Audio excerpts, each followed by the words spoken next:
Nous poursuivons avec les rappels d'élasticité en voyant maintenant la notion de déformation. Nous avons vu qu'il existait en tout point P un tenseur des contraintes, dont on a donné la définition.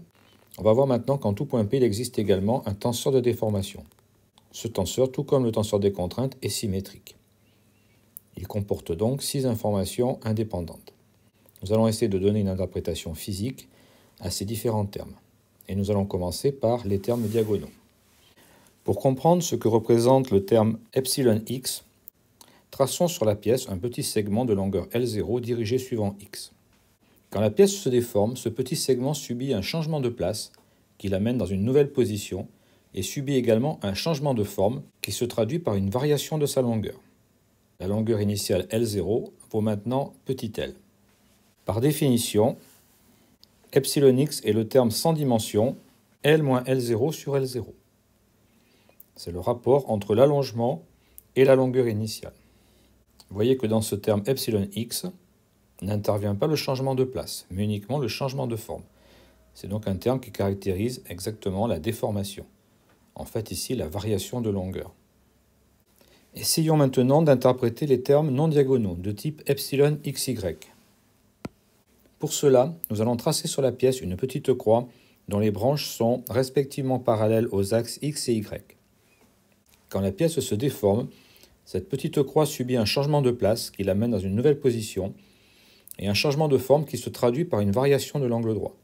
L'angle initialement de pi sur 2 vaut maintenant alpha.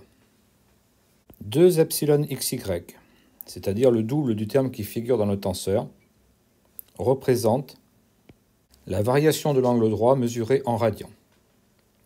Là encore, dans ce terme, vous voyez que le changement de place n'intervient pas, seul le changement de forme intervient, ce changement de forme ici étant une distorsion angulaire. On a donc donné une interprétation physique aux différents termes, les termes diagonaux sans dimension, qui caractérisent les variations de longueur des différents segments, dirigés suivant x, y ou z, et les termes non diagonaux, qui représentent, comme on le voit, la demi-variation des angles droits formés par les petites croix xy, zx ou yz. Nous allons revenir pour préciser le terme epsilon x. Pour cela, considérons deux points P et Q infiniment proches, leur distance ici est égale à dx, et positionnés sur l'axe x. Supposons que le point P subit un déplacement u de P qui l'amène en P'. Et imaginons de la même façon que le point Q subit un déplacement u de Q qui l'amène en Q'. On voit que u de P, qu'on peut écrire tout simplement grand U, représente le déplacement du petit segment PQ. Le petit segment PQ, comme vous le voyez, s'est déplacé de la quantité grand U. On peut se rendre compte sur la figure que le déplacement U de Q n'est pas égal à grand U. U de Q est égal à grand U plus un petit accroissement, qu'on va appeler d grand U. Nous allons, à partir de là, essayer d'exprimer le terme epsilon x, qui, comme cela a été dit, est égal à longueur finale P'Q', moins longueur initiale PQ, divisé par la longueur initiale PQ. Vous voyez que c'est une chaîne de cotes. Il suffit d'exprimer chacun des termes. Comme vous le voyez, P'Q' est égal à dx plus u de q, c'est-à-dire u plus du, moins grand U. Ce terme représente P'Q'. Continuons. Moins PQ maintenant. PQ est égal à dx sur PQ, c'est-à-dire dx. Vous voyez qu'après simplification, on obtient du sur dx. On voit bien par cette formule la différence qui existe entre grand U, qui représente le déplacement du petit segment PQ, autrement dit son changement de place, et epsilon x qui caractérise sa déformation. Epsilon x est égal à du sur dx. Nous allons voir maintenant une formule importante qui nous sera utile, par exemple, quand nous allons dépouiller des rosettes, c'est-à-dire des jauges de déformation. La question est la suivante.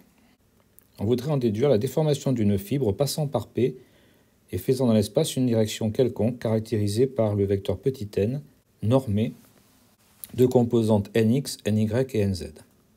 La formule est la suivante.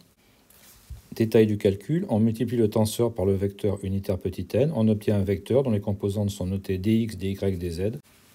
Puis on obtient epsilon n qui caractérise la déformation de cette fibre en effectuant le produit scalaire de petit n par le vecteur précédent.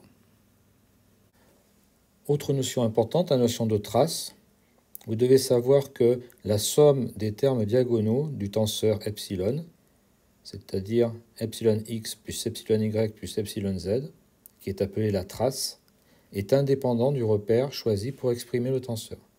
Quel que soit le choix de repère que vous faites pour exprimer le tenseur epsilon en P, vous devez toujours avoir la même valeur pour la somme epsilon x plus epsilon y plus epsilon z. Cette trace est égale à la variation relative de volume. Si vous considérez un petit cube de volume V0 entourant le point P, après application des forces, ce petit cube va se déformer. Le volume sera maintenant égal à V0 plus dV. Eh bien, epsilon x plus epsilon y plus epsilon z représente la variation de volume dV divisé par V0, le volume initial. Nous allons terminer ces rappels sur la déformation en définissant ce qu'on appelle tenseur sphérique et tenseur déviateur. Le tenseur de déformation est rappelé ici. Il est toujours possible de le décomposer en la somme de deux tenseurs. Un tenseur dit sphérique. Pour définir ce tenseur sphérique, c'est un tenseur qui ne possède pas de termes hors de la diagonale, pour lequel les trois termes diagonaux sont identiques, et, vous le voyez, qui a la même trace que le tenseur de départ, puisque si vous faites la somme des termes diagonaux, vous obtenez epsilon x plus epsilon y plus epsilon z. Le complément, que je n'ai pas besoin d'écrire ici, est appelé tenseur déviateur, et ce tenseur déviateur, bien évidemment, fait intervenir une trace égale à 0. Si on devait préciser par un petit schéma, on dirait que le tenseur sphérique correspond à une variation de volume sans changement de forme. Pourquoi sans changement de forme? Eh bien parce que, comme vous le voyez, les fibres se dilatent de la même façon suivant les trois directions, donc la forme est conservée. En revanche, la variation de volume est la même que celle du tenseur epsilon de départ. Et on verrait donc que le tenseur déviateur correspond au contraire à une variation de forme sans changement de volume. Variation de forme parce que cette fois, les dilatations ne sont pas les mêmes sur tous les axes. En plus, il y a de la distorsion, donc variation des angles droits. Mais comme la trace est égale à 0, eh bien, le volume est conservé. Nous verrons que ce tenseur déviateur, qui correspond donc, je répète, à un changement de forme sans changement de volume, intervient dans la mise en place de la contrainte de von Mises qui sera définie plus tard.